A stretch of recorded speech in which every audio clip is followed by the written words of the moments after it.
Kapan harus pindah? Kata Bapak Pak Sudirman atau Bapak Haji Umar DPD RI, Ibu Fauzia harus pindah dalam waktu 1 kali 24 jam. Pindah ke rumah sewa yang telah beliau sewakan. Dan kita siap.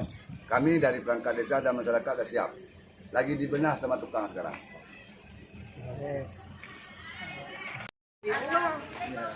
Ada bangkai pegadaian aja. Kita ada baru mau. Yang ke Tungsu Putih, kan?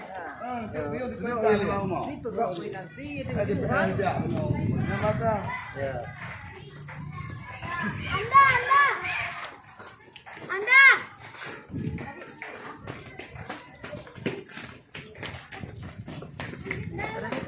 Semuanya. Ah, ni apa dia?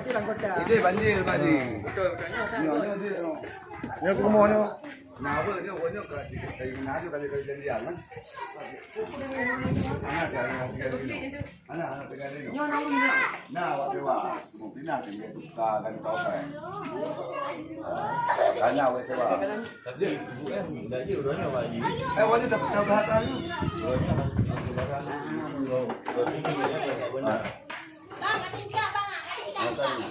Hah? Ini dia untuk ini.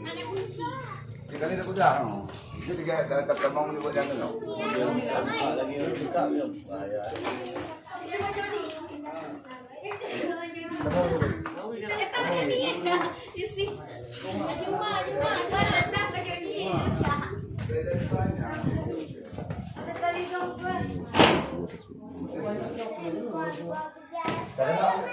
Apa kau dah pindah dah hari ni? Tak pernah ni bapak yang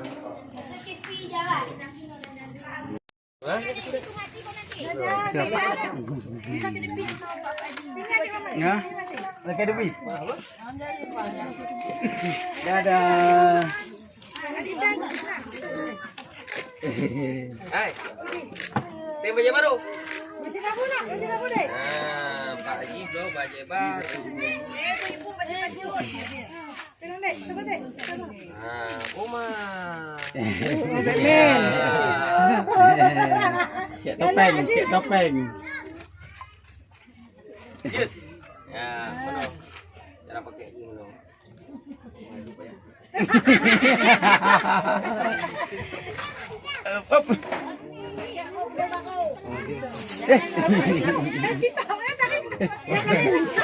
Perlu itu undangnya nak. Sudah ke belum mau je. Kamu ha? Ya. Yang.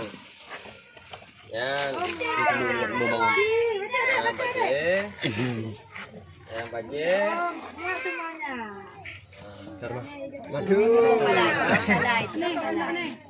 Ya, nak baje dong. Ya. Baje dah yang pakai. Hah? Yang dah galak. Nah, yang merah. Nah, hijau. Hijau baje. Batman. Okey.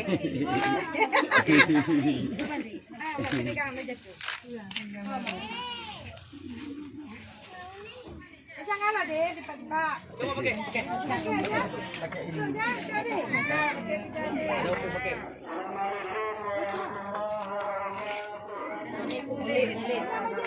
Bismillahirrahmanirrahim. Ya, anak mertua. Pakai lagi.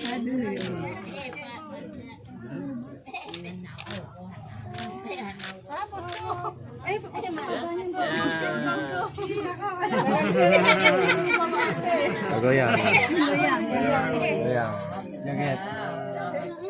Pandangan dia bang.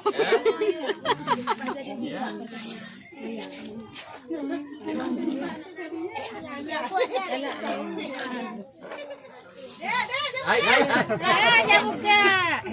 Apa buka? Jangan buka deh, untuk terus. Kamu udah lama kan? Udah buat. Kamu baju udah lama.